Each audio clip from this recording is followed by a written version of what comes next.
Tema saya hari ini adalah negotiation with God ya. Bagaimana kita bernegosiasi dengan Tuhan. Sebenarnya hal ini bukan sesuatu hal yang eh, eh, apa namanya tidak pernah terjadi, tetapi ini sesuatu yang sering terjadi kalau kita membaca Alkitab ya. Dan kata negosiasi memang tidak tertulis secara letterleh ya di dalam Alkitab, tapi kita bisa lihat bagaimana dialog negosiasi antara eh, hamba-hamba Tuhan, nabi-nabi Tuhan dengan Tuhan sendiri dan istilah berperkara itu ada di dalam Alkitab ya, itu juga negosiasi. Nah, negosiasi itu sendiri artinya berunding untuk mencapai kesepakatan ya. Berunding untuk mencapai kata sepakat atau musyawarah untuk mufakat ya. Nah, Alkitab mencatat beberapa kali nabi atau hamba-hamba Tuhan bernegosiasi dengan Tuhan untuk beberapa kasus ya. Nanti saya akan ceritakan di belakang kasus-kasusnya. Nah, Tuhan membuka ruang negosiasi dengan hamba-hambanya untuk beberapa kondisi. Nah, Amos 3 ayat 7 yang menjadi dasar berkata, sungguh Tuhan Allah tidak berbuat sesuatu tanpa menyatakan keputusannya kepada hamba-hambanya para nabi. Jadi ini udah ketetapan Tuhan ya di Amos 3 ayat 7. Tuhan nggak akan berbuat sesuatu tanpa menyatakan keputusannya kepada hamba-hambanya para nabi. Jadi sebenarnya inisiasi pertama untuk negosiasi itu dimulai dari Tuhan. Nah, ini saya membuat apa namanya flowchart-nya kurang lebih seperti ini ya. Tahapan menuju negosiasi ya. Nah, Tuhan menyatakan rencananya pada hamba-hambanya, terus kemudian hambanya menerima ya rencana Tuhan, menerima wahyu Tuhan, menerima rencana Tuhan, terus kemudian hamba-hambanya bernegosiasi dengan Tuhan apabila ada sesuatu yang kurang pas ya. Dan berikutnya adalah Tuhan menerima atau menyetujui, terjadilah kata sepakat antara Tuhan dengan hambanya. Maka itu terlaksana. Nah, dalam kondisi apa sih Tuhan membuka ruang bernegosiasi? Ya, saya mencatat beberapa peristiwa di dalam Alkitab, yaitu dalam kondisi ketika Tuhan berketetapan menghukum. Ya, yang pertama adalah ketika Tuhan berketetapan menghukum suatu negeri atau suatu bangsa, ya. Itu ada ruang negosiasi karena ada nabi Tuhan yang menyampaikan pesan Tuhan di situ. Dan kedua, ketika dia berketetapan memulangkan hambanya, memulangkan itu recall ya, apa namanya, memanggil pulang hambanya, artinya ya hambanya wafat gitu ya, meninggal gitu ya, dinyatakan sudah waktunya untuk pulang gitu. Dia juga membuka ruang negosiasi di situ. Ada juga peristiwanya di dalam Alkitab. Dan yang ketiga ketika ia berketetapan memilih hambanya, yang keempat ketika ia berketetapan menguji hambanya, dan yang kelima ketika ia berketetapan memberkati hambanya. Saya menuliskan di situ di bawah adalah syarat dan ketentuan berlaku. Bapak Ibu, tidak semua hal bisa kita negosiasikan dengan Tuhan. Tuhan tidak berkompromi atau bernegosiasi untuk masalah dosa dan kekudusan ya. Jadi syarat dan ketentuan berlaku ya. Jadi kalau dosa itu udah pasti tidak bisa dinegosiasikan. Dan yang kedua, masalah kekudusan Tuhan itu tidak bisa dinegosiasikan ya. Tetapi ini adalah beberapa peristiwa atau beberapa kondisi di mana Tuhan membuka ruang negosiasi. Yang pertama, inisiatif Abraham bernegosiasi dengan Tuhan tentang Sodom dan Gomora di Kejadian 18 ayat 16 sampai 33. Saya bacakan ya. Di ayat 20 dikatakan sesudah itu berfirmanlah Tuhan, sesungguhnya banyak keluh kesah orang tentang Sodom dan Gomora dan sesungguhnya sangat berat dosanya. Baiklah aku turun untuk melihat apakah benar-benar mereka telah berkelakuan seperti keluh kesah orang yang telah sampai kepadaku atau tidak. Aku hendak mengetahuinya. Ini firman Tuhan ya. Jadi Tuhan sendiri mau turun untuk melihat ya. Lalu berpalinglah orang-orang itu dari situ dan berjalan ke Sodom. Jadi 3 orang tamunya Abraham itu malaikat-malaikat itu turun apa namanya ke Sodom dan Gomora untuk melihat ya. Jadi 3 malaikat itu berjalan dulu ke Sodom. Tetapi Abraham masih tetap berdiri di hadapan Tuhan. Jadi Abraham cuma nama Tuhan, depan-depan. Dikatakan Abraham datang mendekat dan berkata, apakah engkau akan melenyapkan orang benar bersama-sama dengan orang fasik? Bagaimana sekiranya ada 50 orang benar dalam kota itu?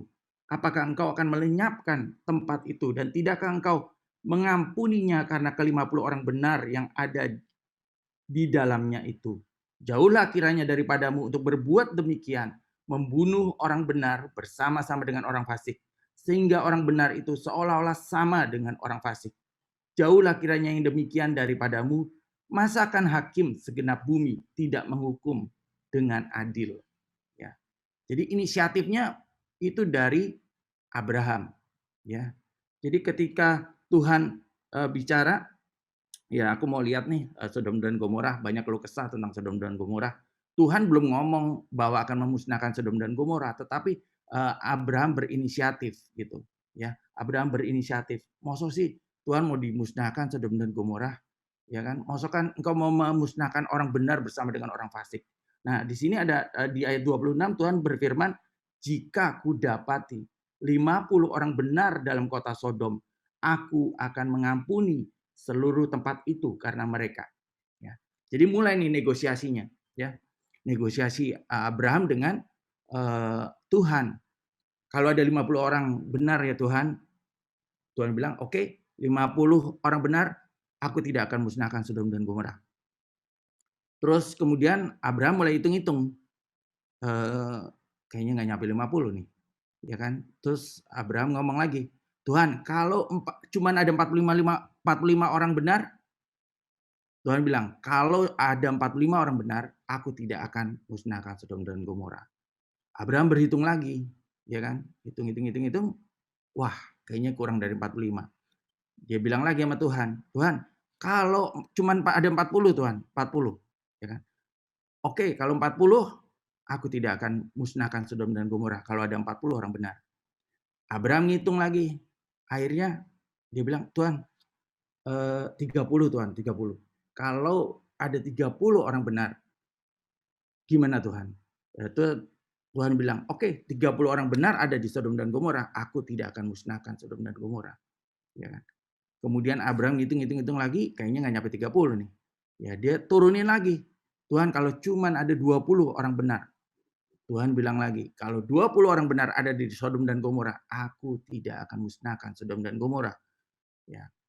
Abraham hitung lagi, kayaknya nggak nyampe 20 lagi, ya kan. Akhirnya dia bilang, "Tuhan, kalau ada 10 orang benar." Nah, di situ Tuhan bilang, "Kalau ada 10 orang benar, aku tidak akan musnahkan Sodom dan Gomora." Dan kemudian dikatakan di ayat 33, "Lalu pergilah Tuhan setelah ia selesai berfirman kepada Abraham, dan kembalilah Abraham ke tempat tinggalnya." Jadi deal-nya di angka 10 orang benar. Kalau ada 10 orang benar, maka Sodom dan Gomora tidak akan dimusnahkan. Tapi kita tahu ceritanya bahwa ternyata Lot dan anak istri mantunya tidak sampai 10 orang. Bapak Ibu, bahkan mantunya apa namanya, tidak ikut ya diselamatkan. Nah, jadi inisiatif Abraham sini untuk bernegosiasi tentang Sodom dan Gomora supaya tidak dihukum. Targetnya adalah pembatalan hukuman bagi Sodom dan Gomora. Tetapi kita melihat inisiatif dari Abraham. Dia mulai membuka bernegosiasi dengan Tuhan, dan Tuhan membuka ruang negosiasi dengan hambanya, dengan Abraham. Bahkan dealingnya itu sangat apa namanya, sangat ketat gitu ya, apa namanya, negosiasinya itu sangat sangat apa namanya, lancar gitu ya. Seperti itu. 50, 45, 40, 30, 20 dan 10. Ya, ternyata pun nggak ada 10 orang benar dan Sodom dan Gomora dihancurkan. Kisah kedua adalah inisiatif Musa bernegosiasi dengan Tuhan tentang memimpin misi Exodus. Jadi kita tahu ceritanya, Musa sedang di padang gurun, dia melihat semak yang terbakar ya di Kejadian 4 ayat 1 sampai 17. Datang firman Tuhan memilih Musa untuk pergi ke Mesir untuk memimpin misi Exodus bangsa Israel. Nah, Musa di situ bernegosiasi dengan Tuhan. Ia sadar tidak mampu melakukan misi seorang diri. Jadi dia mulai bernegosiasi dengan Tuhan. Ya, dia mulai bicara bahwa dia itu aduh ini Tuhan sulit nih, udah sulit ngomong, aku udah nggak bisa ini, reputasiku jelek terakhir di apa namanya, di Mesir, bla bla bla ya, dia negosiasi dengan Tuhan. Akhirnya Tuhan memberikan 5 hal. Yang pertama adalah kuasa atau otoritas. Ya, Tuhan berikan juga kemampuan untuk berkata-kata lancar, bicara lancar, ya. Terus ketiga, dia memberikan teman untuk menyertai Musa, yaitu Harun, ya. Dan keempat, dia memberikan planning untuk menuju tanah Kanaan, tanah perjanjian. Dan yang kelima, gambaran tentang perlawanan Firaun nantinya udah diceritain sama Musa. Nanti Firaun bakal menolak, Firaun akan lakukan ini bla bla bla. Udah diceritain sama Tuhan ke Musa. Artinya Musa sudah preparing, dia sudah siap ya menghadapi itu semua. Tetapi inisiatifnya itu dari Musa. Dia bernegosiasi dengan Tuhan untuk mendapatkan eh, kuasa dan otoritas, mendapatkan hikmat Tuhan, kemampuan dalam berkata-kata, karunia untuk berkata-kata, hikmat, teman untuk menyertai perjalanannya, planningnya, gambarannya, ya kan, semua yang akan dia hadapi, semua itu dia minta dari Tuhan, dia bernegosiasi karena dia sangat takut ya, reputasinya jelek di Mesir dan kalau dia pulang lagi ke Mesir dia kemungkinan diancam hukuman mati karena dia membunuh orang Mesir pada waktu terakhir meninggalkan Mesir. Dan itu sungguh-sungguh negosiasi yang berjalan dengan apa namanya dengan baik antara Musa dengan Tuhan sampai Tuhan memastikan memperlengkapi Musa dan memberikan kepada dia otoritas dan kuasa untuk pergi dan memimpin misi Exodus. Kasus yang ketiga, Bapak Ibu, kisah yang ketiga. Ini inisiatif Yakub ya, bernegosiasi dengan Tuhan untuk memberkati dirinya. Ini ada di Kejadian 32 ayat 22 sampai 32. Nah, Yakub tuh galau, takut untuk bertemu dengan Esau kakaknya, ya. Dia mau pulang kampung, dia takut bertemu dengan Esau kakaknya karena dia memiliki reputasi yang buruk, mencuri, dia berasa mencuri hak kesulungan kakaknya, ya, dan dia lari meninggalkan rumah bapaknya, ya. Nah, ia bergumul dengan Tuhan hingga fajar dikatakan di situ di Peniel. Peniel itu artinya wajah Tuhan ya. Tuhan memukul pangkal paha Yakub hingga terpelecok.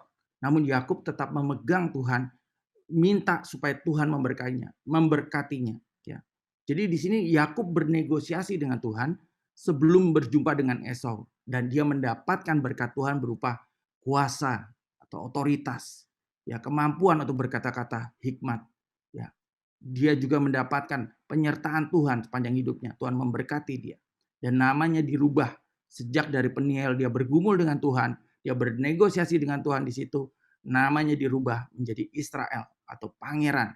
Yang tadinya adalah Yakub yang artinya pengganti atau penipu. Ya, tetapi diubah menjadi Israel. Yaitu pangeran. Pangerannya Tuhan. Jadi targetnya daripada Yakub pada waktu itu adalah Tuhan memberkati dirinya. Dia nggak mau lepaskan Tuhan sebelum Tuhan memberkati dirinya. Dia bernegosiasi dengan Tuhan. Dan itu dikatakan semalam-malaman sampai fajar menyingsing. Dia bernegosiasi dengan Tuhan. Cukup alot ya, bernegosiasi dengan Tuhan. Akhirnya Tuhan memberkati dia dan menyertai dia. Nah, ini adalah inisiatif Yunus bernegosiasi dengan Tuhan tentang misi pertobatan Niniwe.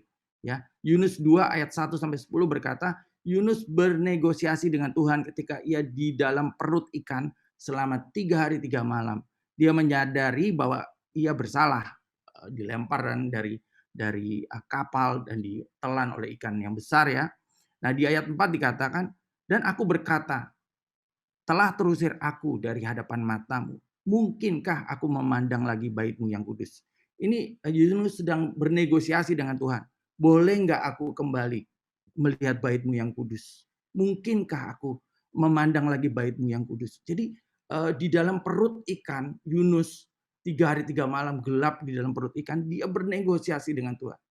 Sampai Tuhan membawa ikan, memuntahkan ikan itu kembali ke Niniwe. Dan di situ Yunus mempertobatkan bangsa Niniwe. Bangsa yang tidak bisa membedakan tangan kiri dari tangan kanan. Ya. Jadi di sini kita lihat Yunus bernegosiasi dengan Tuhan dalam keadaan gelap di perut ikan, ya, dia telah lari dari panggilan Tuhan, tetapi Tuhan kasih kesempatan kedua. dia bernegosiasi dengan Tuhan dan misi pertobatan Niniwe itu sukses besar. Ya.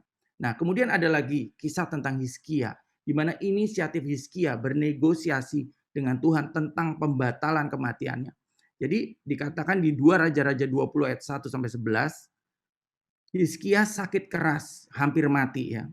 Nabi Yesaya menyampaikan perkataan Tuhan bahwa Hizkia tidak akan sembuh, dia akan meninggal, dia akan mati. Nah, di situ segera Hizkia menghadap tembok, dia menangis, dia berdoa di hadapan Tuhan, mengingatkan Tuhan akan janji-janji Tuhan, mengingatkan Tuhan akan apa yang Tuhan telah kerjakan dalam hidupnya.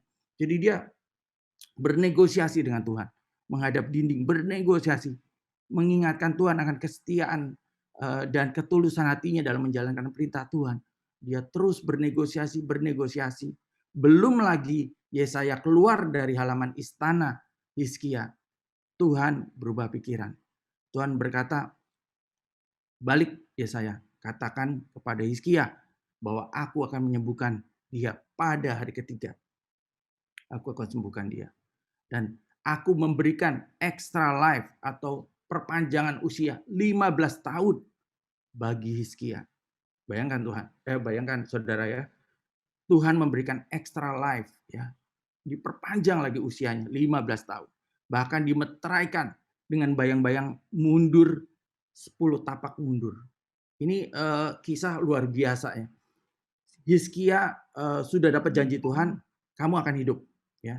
Kamu akan diperpanjang 15 tahun. Tetapi aku perlu bukti Tuhan. Aku perlu ini. Jadi negosiasi lagi, minta Tuhan bukti Tuhan. Kalau aku akan hidup lagi dan aku akan hidup 15 tahun lagi. Terus singkat cerita Hizkia minta bayang-bayang itu mundur 10 tapak ya. Dan Tuhan berikan tanda itu buat Hizkia ya. Jadi targetnya Hizkia adalah memohon kesempatan kedua untuk dia boleh hidup ya. Bagi Bapak Ibu yang mungkin hari ini peserta Morning Chapel yang sakit ya, Bapak Ibu bisa baca kisah tentang Hizkia ini dan Bapak Ibu bisa terinspirasi dengan bagaimana Hizkia bernegosiasi dengan Tuhan, meminta kesembuhan, meminta mujizat Tuhan di dalam kehidupannya. Nah, ini adalah inisiatif Gideon bernegosiasi dengan Tuhan tentang memimpin perang melawan Midian. Hakim-Hakim 6 ayat 8 dikatakan Tuhan memilih Gideon memimpin bangsa Israel mengalahkan bangsa Midian. Gideon minta tanda hingga 3 kali. Kalau Bapak Ibu baca ya, di dalam Hakim-Hakim 6 sampai 8, 3 kali dia minta tanda ya sama Tuhan. Dan Tuhan kasih tanda itu. Ya, dia bernegosiasi dengan Tuhan untuk mendapatkan keyakinan penuh bahwa Tuhan menyertai dia dan tidak salah langkah dalam keputusan-keputusannya. Jadi Gideon tuh sangat hati-hati, sangat prudent dalam mengambil keputusan tentang perang melawan Midian. Ya, disitulah timbul istilah Jehovah Shalom ketika dia mendirikan mezbah, keluar kata Jehovah Shalom, Tuhan damai sejahteraku, Hakim-Hakim 6 ayat 24. Target daripada Gideon adalah meminta konfirmasi Tuhan untuk memimpin bangsa Israel perang melawan Midian. Jadi kalau kita lihat peristiwa ini, bagaimana Tuhan menyertai Gideon dan membawa dia kemenangan demi kemenangan bagi bangsa Israel. Nah, yang terakhir ini adalah Yesus bernegosiasi dengan Bapa tentang cawan murka Allah. Kita semua tahu ya, targetnya adalah meminta agar tidak terputus hubungan dengan Bapa surgawi. Ya, saya percaya Yesus nggak takut dengan aniaya fisiknya, tetapi dia lebih takut terputus hubungan dengan Bapa surgawi. Kita tahu di kayu salib dia berseru Eloi Eloi lama sabachthani ya. Eli Eli mengapa engkau meninggalkan aku ya. Matius 26 ayat 39 sampai 44. Maka ia maju sedikit, Yesus maju sedikit lalu sujud dan berdoa. Katanya, "Ya Bapakku, jikalau sekiranya mungkin, biarlah cawan ini lalu daripadaku, tetapi janganlah seperti yang ku kehendaki, melainkan seperti yang kau kehendaki." Lalu ia pergi untuk kedua kalinya dan berdoa katanya, "Ya Bapakku, jikalau cawan ini tidak mungkin lalu, kecuali apabila aku meminumnya, jadilah kehendakmu." Dan dia dikatakan berdoa untuk ketiga kalinya dan mengucapkan doa yang itu juga. Ya, jadi 3 kali Yesus bernegosiasi dengan Bapa. Dan kita tahu ceritanya, dia tetap harus maju dan minum cawan anggur murka Allah dan dia disalibkan dan bangkit pada hari ketiga. Tetapi ada peristiwa Yesus bernegosiasi dengan Bapa. Nah, apakah negosiasi itu membuktikan bahwa Tuhan kita itu lemah atau pelin-pelan? Ini tentu saja tidak ya. Justru negosiasi itu membuka peluang dan kesempatan bagi kita, nabi-nabi, rasul, hambanya, anak-anaknya, pertama untuk berbicara atau berdialog dengan tulus, apa adanya, tanpa politik, tanpa hidden agenda, ya.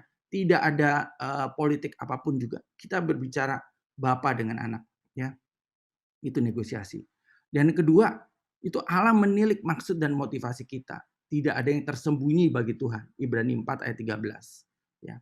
Yang ketiga adalah Allah ingin melibatkan kita dalam setiap keputusan-keputusannya. Tadi ya kita baca yang di awal Amos 3 ayat 7. Dan yang keempat, itu menunjukkan seberapa serius kita memperjuangkan keinginan tersebut. Hizkia begitu rupa dia menangis, memohon kepada Tuhan. Ya, itu menunjukkan serius dia memperjuangkan keinginan tersebut untuk sembuh dan untuk mengalami mujizat Tuhan. Yang kelima adalah ini adalah negosiasi, ini ada pintu bagi kita untuk meraih berkat-berkat terbaiknya. Ada di dalam Yesaya 60 ayat 11. Dan yang keenam, musyawarah mufakat kita dengan Tuhan. Sepakat sorga dan bumi. Yesaya 55 ayat 3. Nah, saya cerita sedikit tentang pengalaman saya negosiasi dengan Tuhan. Jadi beberapa waktu yang lalu sebelum pandemi ya, sebelum pandemi kita masih doa di altar itu masih yang hari Sabtu pagi ya. Sabtu pagi kita ngumpul seperti ini di Wisma 76 ya, di ruang Starkid berdoa. Selagi saya berdoa waktu itu saya nggak datang dengan istri saya datang sendiri. Saya berdoa di depan saya itu ada seorang perempuan duduk ya. Saya lagi berdoa, lagi menyembah Tuhan ya. Kita berdoa menyembah Tuhan, tiba-tiba Tuhan bicara sama saya. Berikan uang 1 juta kepada perempuan di depan kamu. Terus selagi berdoa menyembah Tuhan, saya terus bertanya, kenapa Tuhan? Ya kan? Apa ini benar suara Tuhan gitu? Tuhan ngomong lagi, berikan uang 1 juta. Oke. Kemudian saya bilang sama Tuhan, Tuhan, boleh nggak saya berikannya minggu depan? Ini bukan masalah uangnya, Tuhan. Ya di bawah ada ATM. Ya saya tahu di basement ada ATM, basement Wisma 76. Ada ATM, saya bisa turun ke bawah untuk ambil. Tetapi bukan itu masalahnya Tuhan. Masalahnya adalah perempuan ini saya tahu adalah perempuan yang baru ditinggal oleh suaminya. Ya, jadi seorang janda ya divorce itu baru ditinggal. Nggak elok Tuhan kalau saya memberikan uang kepada dia dan saya nggak tahu tujuannya untuk apa. Kalau saya bilang disuruh Tuhan aja seperti itu, kayaknya nggak elok Tuhan. Boleh nggak Tuhan, saya berikannya minggu depan, saya akan bawa istri saya Devi datang ke gereja dan dia yang memberikan uang itu kepada perempuan ini. Terus Tuhan bilang gini, oke, minggu depan berikan uang itu kepada perempuan ini. Oke Tuhan. Pulang saya cerita sama istri saya, minggu depan kamu ikut saya doa di altar hari Sabtu, siapkan uang 1 juta di amplop, nanti berikan ke perempuan yang saya bilang ya, saya tunjuk. Oke, istri saya ikut minggu depannya. Ya, nah kita duduk berdua, saya dengan istri saya, perempuan itu duduk lagi di depan saya. Saya bilang sama istri saya, nanti setelah pulang doa di altar, langsung kasih ya sama ini wanita. Oke, kata istri saya. Nah kemudian singkat cerita, pulang dari di altar kan rame tuh, ya kan ada makanan tuh ya, makan pagi semuanya rame pada ngambil makanan semua. Nah saya lihat perempuan itu udah masuk ke lift, udah mau turun. Saya bilang sama istri saya, kejar, kasih uangnya. Kemudian istri saya lari, kejar di depan lift, ditahan liftnya, dikasih uangnya di dalam amplop. Dia nanya, apa ini Kak? Gitu. Oh ini berkat Tuhan buat kamu. Udah, liftnya ketutup, orang itu pulang, kita masih masih ngumpul dengan jemaat yang lain di situ. Nggak lama kemudian, setelah kami dalam perjalanan pulang dari Wisma 76, handphone istri saya masuk text messaging ya, di situ dikatakan, "Terima kasih Kak, Tuhan Tuhan baik," gitu.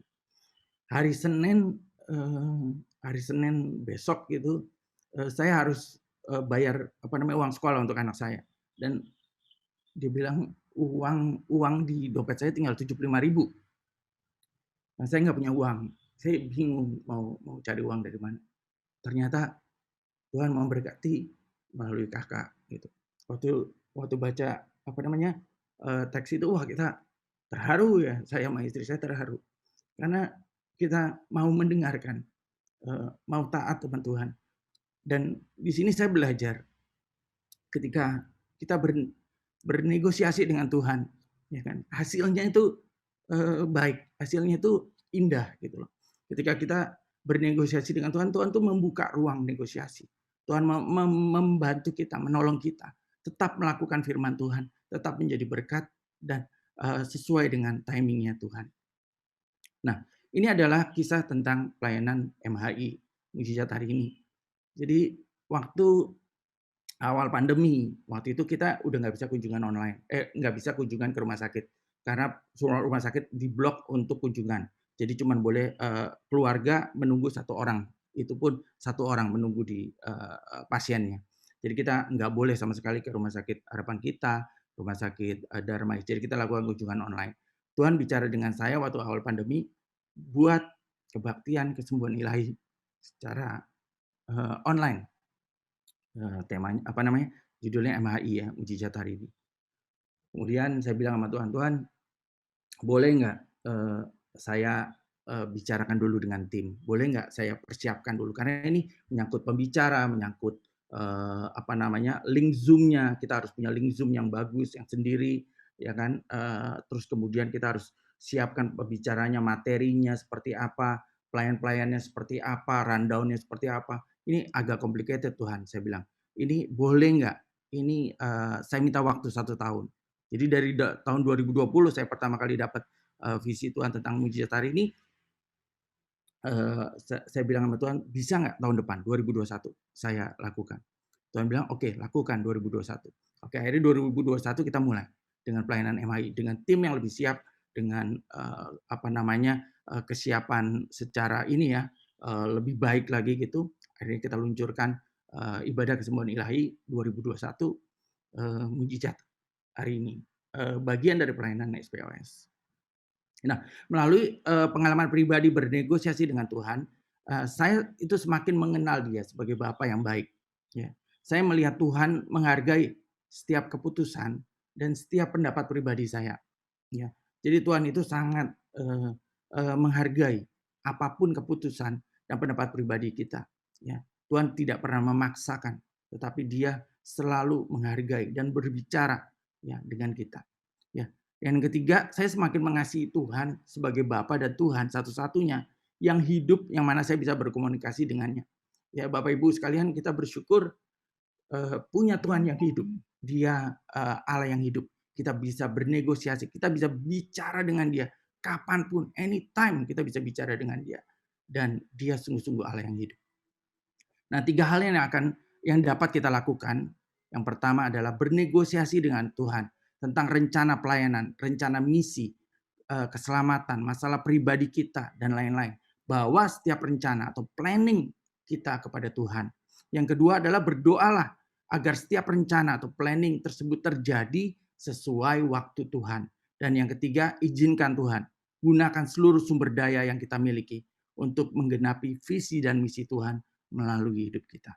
Mari kita bersatu dalam doa. Bapa yang Maha Baik, terima kasih Tuhan. Kami sungguh bersyukur Tuhan, punya Allah yang dahsyat seperti Engkau. Kami bersyukur Tuhan karena Engkau Allah yang hidup, Allah yang kapanpun bisa kami jumpai dan kami berkomunikasi dengan-Mu Tuhan. Oleh karenanya Tuhan, pagi hari ini Tuhan, terus Tuhan, biar setiap kami Tuhan memiliki hubungan yang lebih baik lagi dengan Engkau. Semakin cinta akan Engkau, semakin haus dan lapar akan Engkau. Dan biar setiap kami Tuhan, kami berdoa supaya memiliki pengalaman-pengalaman baru bersama dengan Tuhan. Pengalaman-pengalaman intim dan pengalaman indah bersama dengan Engkau Tuhan. Kiranya berkat Tuhan turun atas seluruh peserta Morning Chapel pada pagi hari ini. Penyertaan Tuhan, anugerah Tuhan, lawatan Tuhan, kesehatan berlimpah-limpah, dan juga hikmat yang daripada Tuhan menyertai setiap kami. Dan setiap kami yang menerima berkat Tuhan berkata, amin. Tuhan memberkati.